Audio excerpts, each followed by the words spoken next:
The rabbit hole is for informational purposes only and should not be considered legal, health, tax, or financial advice. The program's participants are not responsible for any losses, damages, or liabilities that may arise from acting on the information contained within this program. All discussions and disclosures are part of the public record. We ask that listeners respect the privacy of the individuals participating or named in each episode. Thank you. Welcome to the Rabbit Hole podcast. Down the rabbit hole we go. Welcome to the Rabbit Hole with your hosts, Marty and Andy. We begin in 5, 4, 3, 2. If you are trying to contact your builder and they ignore you so long that you make them an offer to buy another house just to get a call back, this podcast is for you. Welcome. Welcome back to the Rabbit Hole, where we dissect our tragic new home build so you can have a better outcome if you decide to build. We went through the process of building a new home and our ceiling caved in. Why should you care? Our story and this conversation has value. We learned so much in the process and in going through our civil case that we believe the value in our story is an education on what you can do as a home buyer to protect yourself. You want your kids to breathe clean air and drink clean water and to reduce environmental toxins. And this can all be accomplished, but you have to understand the system. Yeah, I think what you need to learn is first you want to operate with zero trust because you have to navigate their system, not what you think it should be, so that you can get everything to fit together and make sense. And we finally obtained a wealth of information. Yeah, it was a lot. Through a freedom of information request. And it's been enlightening. Yep. Yeah. So the one advantage that COVID gave us, because it was a terrible time, but the advantage it gave us in our process was that pretty much every communication was written or emailed. So we have a huge paper trail and we're able to verify through the FOIA request things that were said or communicated during our DPOR hearing. And our builder actually claimed to be unaware that we had mold in our house, but the FOIA request revealed that there was an email notifying him that a lab had confirmed the presence of not one, but two toxic black molds. I sent him that email. He received it. He actually commented on it and then forwarded that email to other employees. So having that FOIA request and being able to note, oh, he absolutely got that email is really valuable. And it's funny because then he left a little comment during the interview that he would be concerned had he known. So I thought that was cute. But if I go back on my camera, a few months before our ceiling caved in, I noticed there's all these photos of like medical issues that me and the kids were having. And, you know, it was something like my one eye kept swelling up randomly. I would wake up and it would just be like a goldfish eye and I couldn't understand it. But as the day went on, or if I left and I went outside and I went somewhere else, it would slowly, the swelling would go down. So I started taking pictures of that to document it and show it to my doctor because I was starting to feel crazy. I'm like, why do I have one eye swelling up with no infection present, nothing? My daughter started, having wheezing and all of these other issues. We had the skin stuff. And if you go through the photos in my phone, you see all of these like rashes and different, just like red marks or pigmentation on skin. We were all exhausted. We had an upstairs office, and that office was in the area where the HVAC system was failing, and we didn't quite know yet. So I kept sending Marty up to the office, like, don't spread your office stuff, work upstairs. And he would work upstairs, and then, like, I thought you were going to die of a heart attack. Yeah, so did I. When I think back on that whole situation, so I'll be honest, I work from home. And I would get lazy. Like the agreement was I'd work in the third floor, but it was like, well, then I'm already on the second or first floor. So can I just sit here and work? So I would, and I did that for a long time. But then like the agreement was you got your job, work from the office. So I started working in that third floor, which was kind of like I want to say the epicenter of the issue because it kind of spread. But either way, it was a highly contaminated area. And I remember becoming more and more tired. And it was kind of a gradual build-up process. And there was a couple events. One it was a face-to-face meeting. And I remember it was the energy that it took to speak was more than I had. And I found myself kind of mumbling a little bit. And then I had another instance where I had to kind of MC a virtual event. So just imagine you're online, there's a bunch of people, and I'm kind of just introducing people. So it's not a lot of talking, but you got to kind of be on point. And same situation, I found myself like the amount of energy and effort it took just to verbalize was unbelievable. And there's one point where I sat down, I kind of plopped down with my wife in the bedroom, and I sat in this chair and I said, I just don't care about anything. I'm not looking forward to anything. And we're passionate people. So for us not to care about something is scary. But not only that, like you were coming down after work and you would just kind of like slink down, straight to our bedroom. You'd plop down on the bed and you would be like out, like dead to the world. We couldn't do anything else for the rest of the day. We stopped going out on weekends. You were sick nearly all of the time. And it was getting scary for me. I was like, you've got to go to the doctor because I think you're going to die. And like the circles under your eyes were so dark. Well, I think that because it was in the middle of one of the weirdest times probably in the history of this country, the pandemic, whatever your thoughts on that were, it was a weird time. So I kind of like thought on some level, maybe I'm tired because I'm not, I don't know. I couldn't make sense of it. We were also like, maybe we have COVID. We got tested for COVID so much because we were so sick and we just couldn't get over it. And we never tested positive. Never. There was only one person in our family who tested positive. And I think that was mainly because she was going to school at the medical building at the local college here. She's pre-med. So she was around a lot of people who were sick all the time. She did get sick. I think it took her a day and a half to get over, thank God. And then the rest of us never caught it. And we were tested constantly because we were fatigued. We were like, what is going on? Our sunshine kid, we have this one kid who just has always been sunshine and daisies since the day she was born.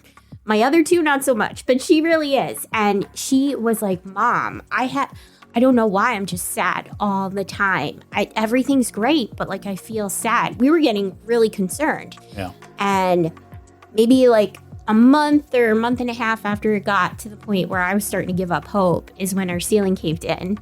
And shortly thereafter, we tested and the mold came back as positive. And I'm allergic to penicillin. And we have a couple of different molds in our house that really affect people like me. My middle daughter, who got really sad and depressed, she's also allergic to the same penicillin as me. So it was affecting us both, making us really like sad and lethargic. And, you know, you can't put words together. Even now, I still struggle sometimes. I have a hard time connecting words. You'll hear it, I'm sure, in the podcast. There are times when I'll speak differently than others, depending on how I'm feeling and depending on if we had a leak or not recently. We just had 2 other leaks this year happen. We still haven't located the source, but it's like you have a leak, you got to get remediation, you got to fix the problem. And until you get that remediation, the spores are there. So, yeah, and I would say just a word of caution. Like if you're feeling, if you're, especially if you have a new home, I'm not saying exclusively, but it seems like in the last 3 years, a lot of the rules and things have changed. There's a lot more flexibility, so there's going to be more issues. So if you're in an environment that's warm, that's humid, and you feel this unexplainable problem going on in your system, it's fatigue, it's tiredness, and especially if it's happening to more people, more than one person in the same home, then I would say you want to get tested for mold. Yeah, and it's easier to test your air than your physical person, but we did both. And I think a little known fact is it starts to get into your food too. So like if you have a lot of flour in your house, sugar, you're doing bulk storage, you got to, think about that also. It was trippy because I remember like the laundry basket. Like if something was in there a little wet, and it wasn't taken care of immediately, like it would develop mold. Like we threw laundry baskets out. The food, like you'd have a fruit bowl. And it like even to this point, I noticed like I don't remember in my life mold developing at the pace that it does. Yeah, so there's even a story from Suzanne Summers. Her husband and her moved into, I don't know if they bought the house or they rented it. I think they bought it. Either way, Suzanne Summers and her husband moved into a new house, and her husband started to develop Parkinson's-like symptoms where he couldn't speak. He was having issues communicating. He was having tremors, all sorts of really strange symptoms. And what they found was their house had mold. And she talks about it in interviews. You can look it up online, and basically says they left all their possessions, all of their items, that house, and just walked. They brought their bodies and their people, and that's it. They went to a new home, and they felt better immediately. And he actually came back, and now he can speak again, and he's recovering and healthy, as opposed to how they were living in a mold house. That's how silent it is. You don't know what it is, but it is very neurological in its symptoms, I wonder how much of those types of problems will be blamed on COVID. Right. Yeah. And who's going to test your air? You don't think to do that. I wouldn't have thought of it. I didn't think of it before. I mean, I heard about mold, but I didn't experience it like that. And it's unbelievable. And it happens fast. Yeah. So for us, when the ceiling collapsed, we were told by the insurance company to clean up everything within 48 hours to prevent mold. Yeah, and they sent out a remediation company immediately. They did not hesitate. Yeah. And the warranty company that we were provided, connected with by the builder, the warranty booklet said we have to notify the builder. So we did. But then we also filed with the warranty company. So we notified them, we notified the builder. But the builder wouldn't come out for, 3 days? And we notified the warranty that our insurance was starting remediation and needed the HVAC damage removed, and tried to convince them to comply, but they wouldn't. They left the water-filled returns in place, and the remediation company couldn't remove the HVAC system as a result, and so the mold just blossomed. And all this time, we're covered by an extended warranty that included ductwork. Right. And I mean, everything changed from that point on. We had a total loss of privacy because once the mold bloomed in our house, we had people in our house every day, daily, cleaning items. It was constant contractors in and out of our house, and you're trying to work, you were working from home, and they're stopping you periodically in the middle of your workday. Everyone's home during COVID trying to work, and excuse me, hold on, I have mold remediation going on at my house, and you have to pause, go talk to the contractors. They were running UV lights, fans, blowers. We had to live with 24/7 noise because they had to hook up all of these air generating machines so we didn't end up with mold. We found a system that was really interesting, and I think is kind of the next generation of how you should fight mold. And we have tests from before, how we treated, and after, and it was able to prove that the mold was gone.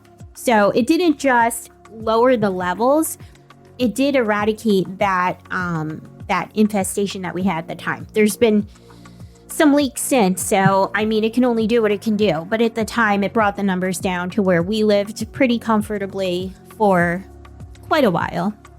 All of this because we built during the pandemic, because what the FOIA revealed for us is that if you miss a few steps, which is what happened in our house, or you cut a few corners, then you can end up with a really dangerous situation.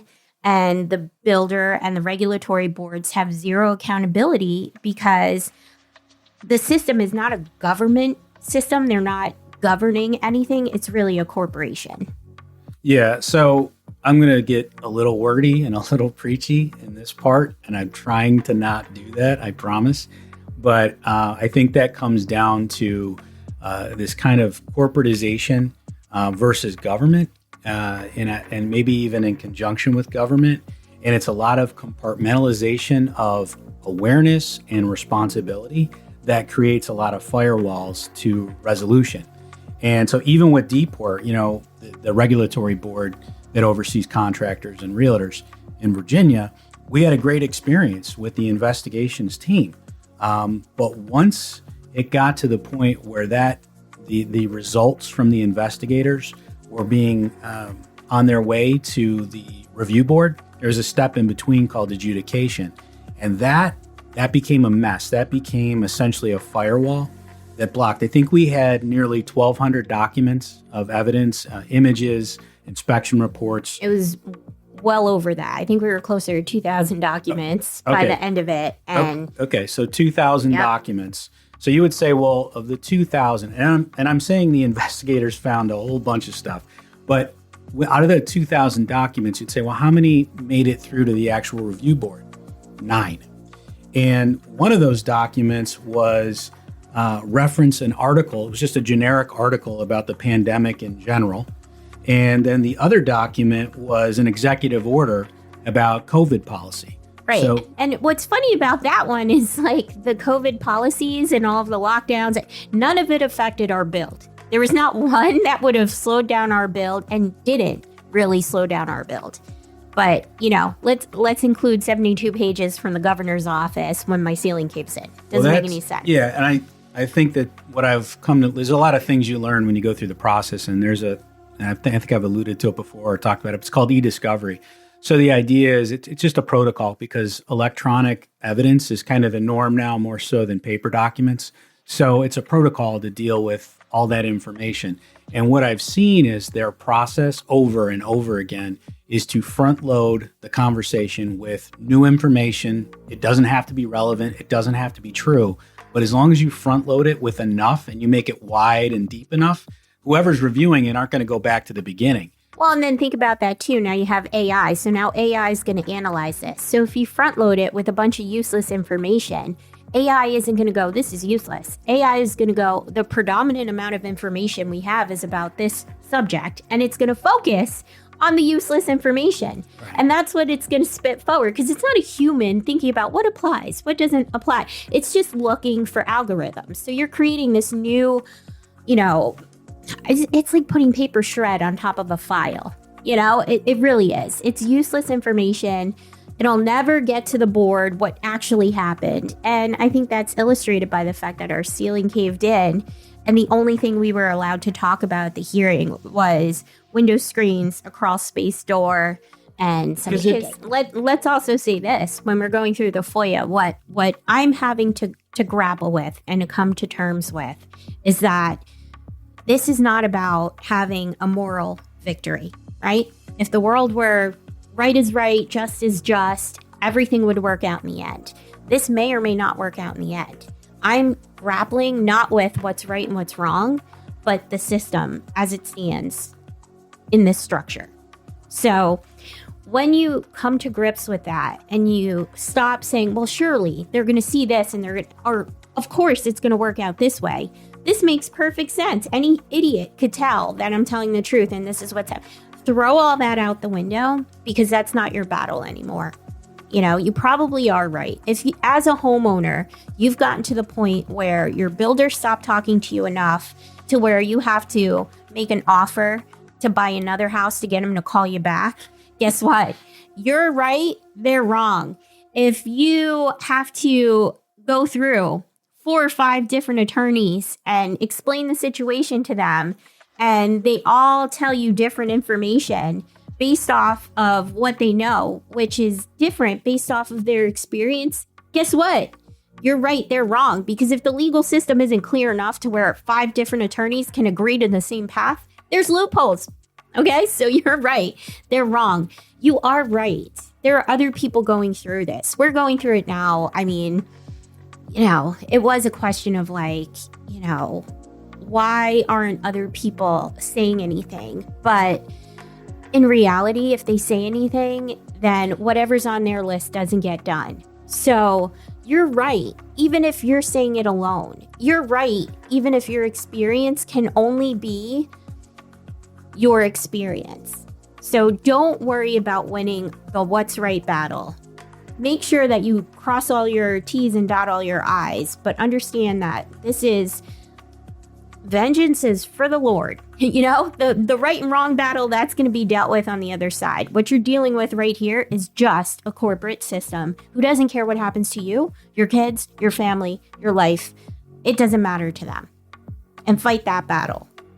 Yeah. And also, you have to decide. I think we all have to decide as individuals if we're going to be, let's say, a corporate cog, or we're going to be a free thinking citizen with rights, and we're going to respect the rights of others. Reserve your faith for God and make sure you validate everybody else in writing and use 2 or 3 sources, because that's also biblical. And I would also say that you can't outsource responsibility to these entities out there that claim to protect your rights. You can't do that. You can't outsource your responsibility as a citizen. You have to be engaged. You have to be aware. Well, that's a conversation too, right? If they're out there in these regulatory, because it gets real existential, right? Like if these entities are out there to protect your rights, what does that mean? Well, that means that your rights are being trampled, or they wouldn't have to create these organizations to come protect you, right? If people were going to do what was right, they wouldn't exist.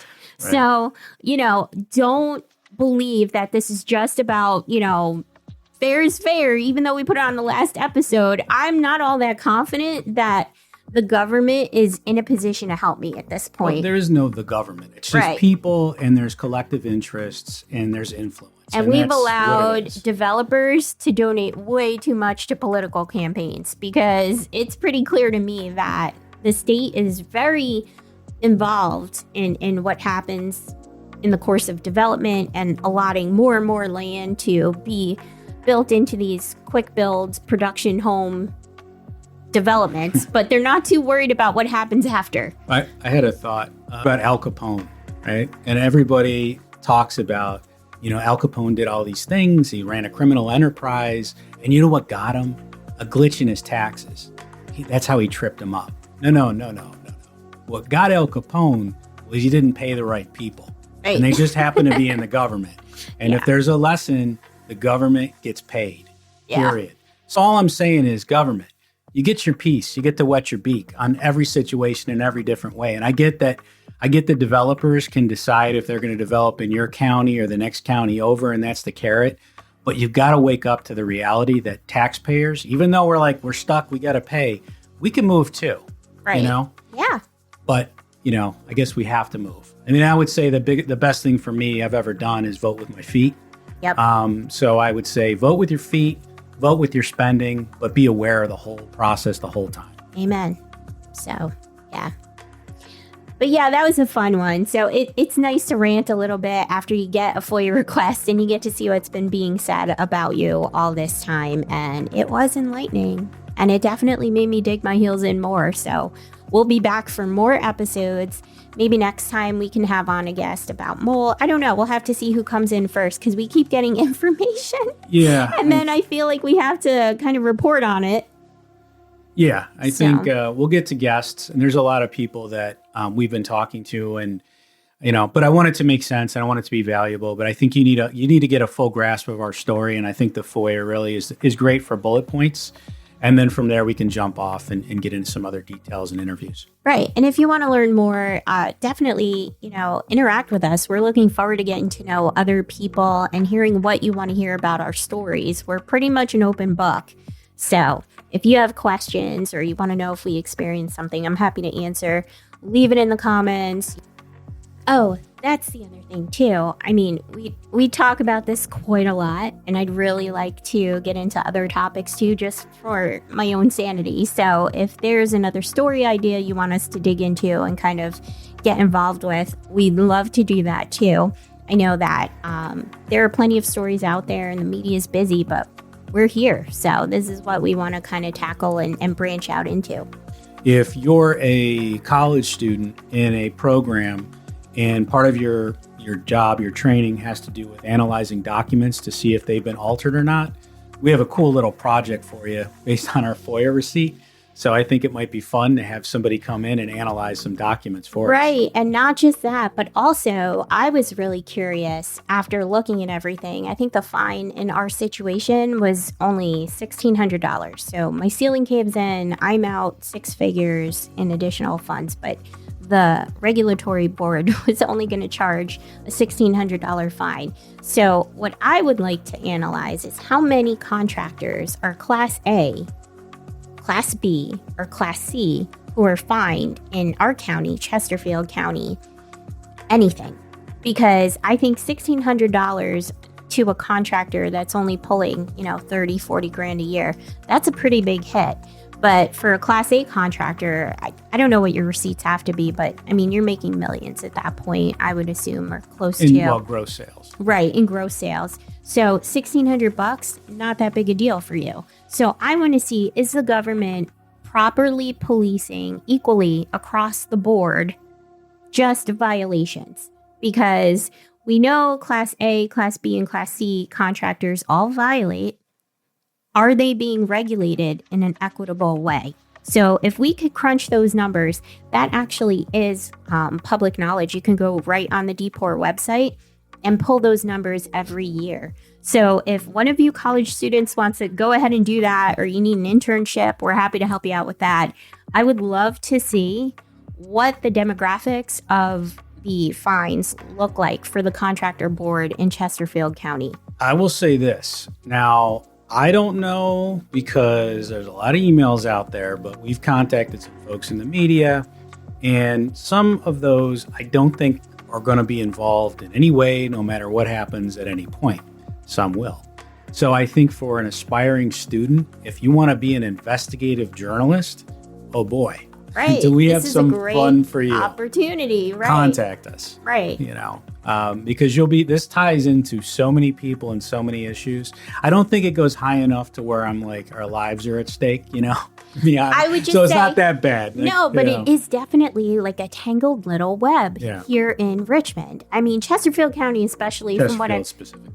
Yeah, but I mean, it is like it's a small world of people doing a lot of things. Just like, if you go into other topics, Bill Gates is behind all the GMO nonsense.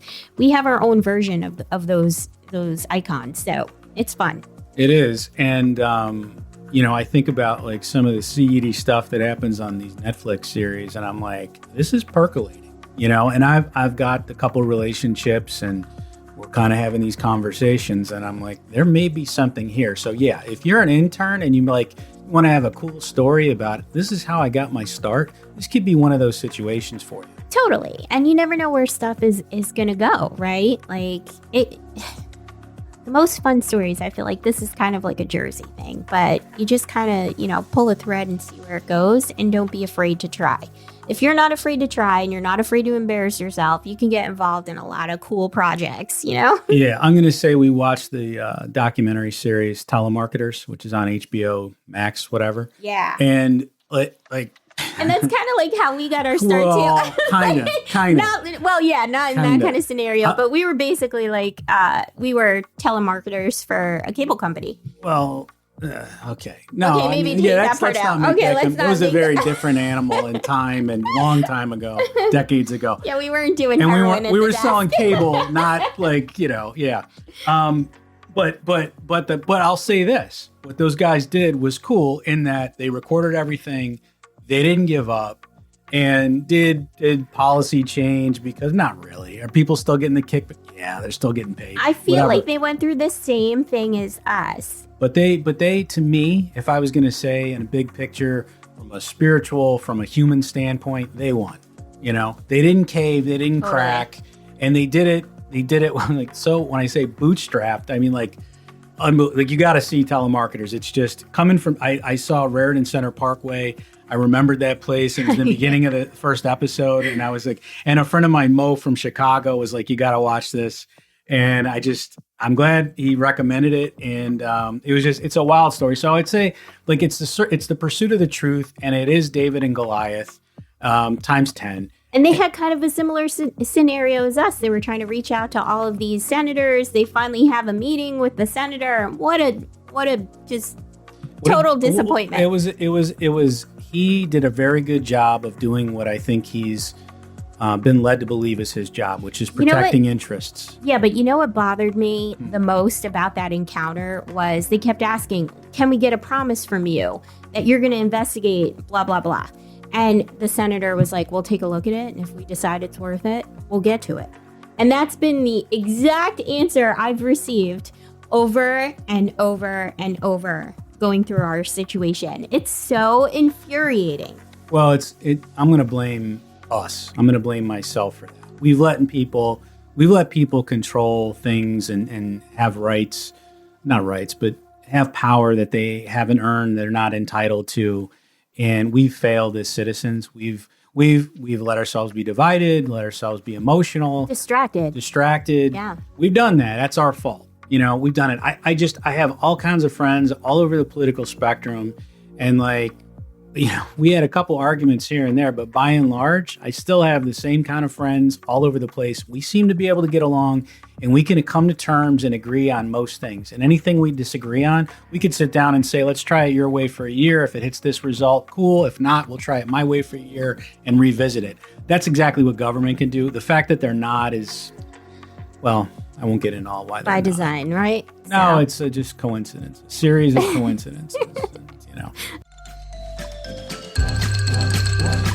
Somewhere in the universe, somewhere someone's got it worse. Wish that made it easier.